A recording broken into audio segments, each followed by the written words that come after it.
Hello students, welcome to Chaturvedi classes. हम लोग बेटा पढ़ेंगे क्लास 10 के चैप्टर ट्राइंगल्स का एक क्वेश्चन। ये क्वेश्चन आपका बेटा कन्वर्स ऑफ बीपीटी या कन्वर्स ऑफ थेल्स थ्योरम या अपन इसको बेसिक प्रोपोर्शनैलिटी थ्योरम कहते हैं, उस पर बेस्ड है। आपने प्रीवियस लेक्चर देखा है ना, वो क्वेश्चन जो हम लोग ने सॉल्व किया था वो हमारी थेल्स थ्योरम या बीपीटी पर बेस्ड था। और ये क्वेश्चन हम सॉल्व करेंगे। हमने जो थ्योरम पढ़ी है ना बेटा कन्वर्स ऑफ बीपीटी, अगर आपने नहीं देखी है तो मेरे प्रीवियस वीडियोस में देख लेना आप, उसमें मैंने पूरा प्रूफ भी दिया है उसका।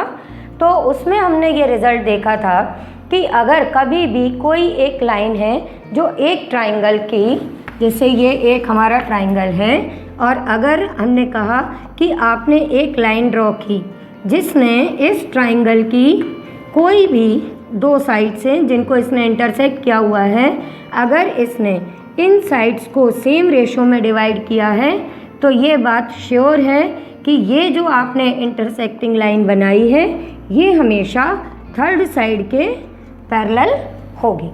तो ये हमारा कन्वर्स ऑफ बीपीटी था। तो इसका यूज़ आज हम कहाँ पर करेंगे, इस क्वेश्चन को सॉल्व करने में। तो जल्दी से अपना क्वेश्चन पढ़ लेते हैं। क्वेश्चन में हमारे में क्या दिया हुआ है कि E and F are points on the sides PQ and PR respectively of a triangle PQR। तो हम अपने ट्राइंगल का नाम यहाँ पर PQR ही लिख लेते हैं, जिससे कि हमारे यहाँ पर काम आएगा। तो हमने लिख लिया कि ये हमारा ट्राइंगल है PQ एंड R। अब इन्होंने कहा कि PQ पर एक पॉइंट E है और PR के ऊपर हमारा पॉइंट F है। ठीक है। अब इन्होंने कहा for each of the following cases state whether EF parallel to QR। मीन्स यहाँ पर ये जो हमारे पास में डायमेंशंस दी हुई हैं, यहाँ पर इनको देखने के बाद या इनको सॉल्व करने के बाद हमको ये बताना है कि ये हमारी EF इस QR के पैरेलल होगी या नहीं होगी। ठीक है बेटा। तो आपको पता चल गया कि हम कैसे फाइंड करेंगे कि ये EF इस QR के पैरेलल है या नहीं। इसके लिए हम यहाँ पर जो गिवन साइड्स हैं उनका रेशो निकालेंगे।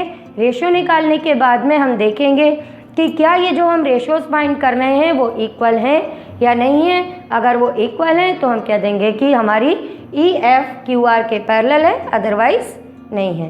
क्वेश्चन अच्छे से समझ लो बेटा, फिर सॉल्व तो अपन फटाफट कर ही लेते हैं। तो आपको समझ में आ गया हम लोग क्या करने वाले हैं। ठीक है बेटा। अब देखो, अब हमने फर्स्ट पार्ट के साथ में अपना सॉल्यूशन स्टार्ट करते हैं। तो हमारे फर्स्ट पार्ट में क्या गिवन है, फर्स्ट पार्ट में PE और EQ की वैल्यू गिवन है। हमको ज़रूरत भी है PE और EQ की। तो हम सबसे पहले यहाँ पर PE और EQ का रेशो फाइंड करेंगे। तो PE की लेंथ हम लिख देंगे 3.9 और ये 3 कैंसिल कर देना। कैंसिल करोगे तो क्या आएगा बेटा 1.3। तो यह आ गया अपना आंसर 1.3। फिर अब हम किसका रेशो निकालेंगे बेटा, PF अपॉन FR। तो अब हमने निकाला PF अपॉन FR। अब PF की वैल्यू है हमारे पास में 3.6 और ये FR की वैल्यू है 2.4। अब हम डिवाइड कर देंगे इनको। तो देखो डेसिमल टू डेसिमल कैंसिल हो जाएगा। ये हम जब सॉल्व करेंगे तो ये आएगा 12 3 जा 12 2 जा, और सॉल्व करोगे तो ये क्या आया 1.5। अब देखो आंसर अपना सेम आया क्या, नहीं आया ना। तो बस इससे हमने क्या रिजल्ट निकाल लिया कि ये दोनों अनइक्वल हैं, देयरफॉर EF QR के पैरेलल नहीं है। अब हम ये लिखेंगे कैसे वो समझ लो। ठीक है। अब हम इसको समझेंगे, या मैं लिख ही देती हूँ। यहाँ पे तुम लोग लिख देना कि as PE upon EQ is not equal to PF upon FR, therefore by the converse of BPT,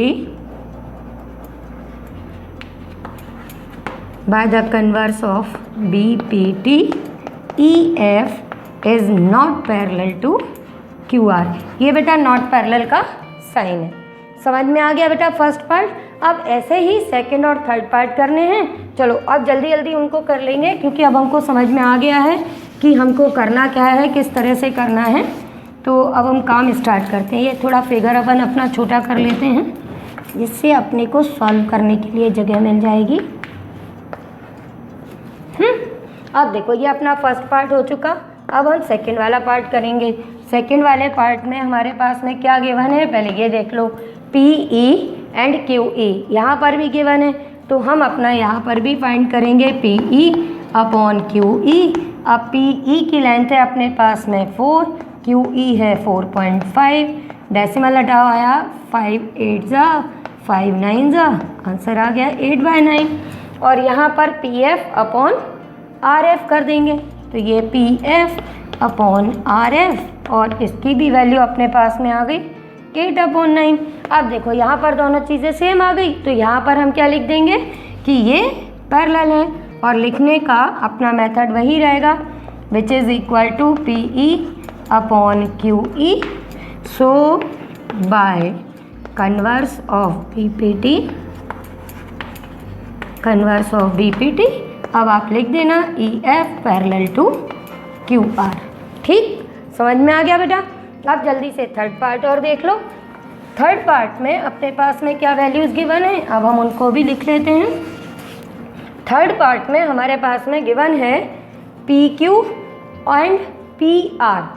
देखो बेटा यहाँ पर हमारे पास में PE EQ नहीं दी, यहाँ पर हमारे पास में लेंथ दी है PQ एंड PR, और उसके साथ में दिया हुआ है बेटा PE और PF। तो देखो अभी ये दोनों पार्ट तो हमने कन्वर्स ऑफ BPT से कर दिए हैं। अब आपको ध्यान होगा कि BPT की ही एक कॉरलरी है, जिसके अकॉर्डिंग हमने ये पढ़ा था कि PE upon PQ PF upon PR के इक्वल होता है। आप लोगों को ध्यान है ना ये रिजल्ट, कि हमने देखा था कि अगर इन साइड्स का रेशो भी इक्वल है, तो हम अगर दोनों साइड 1 ऐड कर दें तो हमारे पास में ये रिज़ल्ट मिल जाता है। तो इस थर्ड पार्ट को सॉल्व करने के लिए हम अपनी कॉरलरी यूज़ करेंगे। अब अगर आपने कॉरलरी नहीं पढ़ी, या आपको एग्ज़ाम में याद नहीं आ रहा, या सॉल्व करते टाइम आपको जल्दी से नहीं समझ में आ रहा, तो आप ऐसे भी कर सकते हो। देखो कॉरलरी से कैसे करना है और बिना उसके कैसे करना है, दोनों मैं बता देती हूँ। कि ये जो थर्ड वाला पार्ट है, इसमें अगर हम कॉरलरी यूज़ करेंगे तो यहाँ पे हम निकालेंगे PE अपॉन PQ। ठीक है बेटा, फिर उसके बाद में हम निकालेंगे PF अपॉन PR, और इनके आंसर्स देख लेंगे सेम है या डिफरेंट है। अगर सेम है तो हम कह देंगे कि ये पैरेलल है, अदरवाइज नहीं है। तो पहला काम यही करते हैं हम लोग, PE अपॉन PQ ये अपने पास में गिवन है, तो ये आप यहाँ पे लिख देना 0.18 डिवाइडेड बाय 1.28। ठीक है बेटा, डेसिमल टू डेसिमल हट जाएगा, और फिर इसके बाद हम इसको कैंसिल कर देंगे। तो कैंसिल करेंगे हम सबसे पहले 2 से, तो 2 9 जा, ये आएगा आपका 2 6 जा, 2 4 जा। अब ये कैंसिल नहीं होगा। अब इसके बाद में आप क्या फाइंड करोगे, PF अपॉन PR, तो ये आएगा अपना बेटा 0.36 डिवाइडेड बाय 2.56। यहाँ पे भी डेसिमल हटा दिया, पहले हमने 2 से कैंसिल किया तो ये आ गया 18, ये आ गया 128, फिर 2 से किया तो ये 9, ये 64। तो दोनों के आंसर सेम आ गए। तो आप फिर से लिख देना कि ये दोनों का रेशो सेम है, सो दे EF पैरेलल टू QR। अब जो सेकंड मेथड मैं कह रही हूँ कि या तो आप ऐसे कर लेना, अदरवाइज़ आप कैसे करोगे बेटा वो देख लो। कि अगर हमने ये चीज़ नहीं आ रही तो हमारे पास में PE तो है, EQ नहीं है, तो EQ हमको कैसे मिलेगा बेटा। EQ के लिए अगर हम अपनी इस PQ में से PE को सब्ट्रैक्ट कर दें तो बची हुई लेंथ हमारी किसकी हो जाएगी बेटा, EQ की। तो आप इस थर्ड पार्ट को सॉल्व करने के लिए पहले EQ फाइंड कर लेना, PQ में से PE को सब्ट्रैक्ट कर देना। तो PQ आपकी है 1.28, तो ये आप लिखना 1.28 और इसमें से PE को सब्ट्रैक्ट कर देना, तो ये आ जाएगा आपका 1.10। ओके, फिर उसके बाद में आपको यहाँ पर सिमिलरली जब आपको FR की लेंथ की ज़रूरत है तो वहाँ पे आप PR में से PF को सब्ट्रैक्ट कर देना।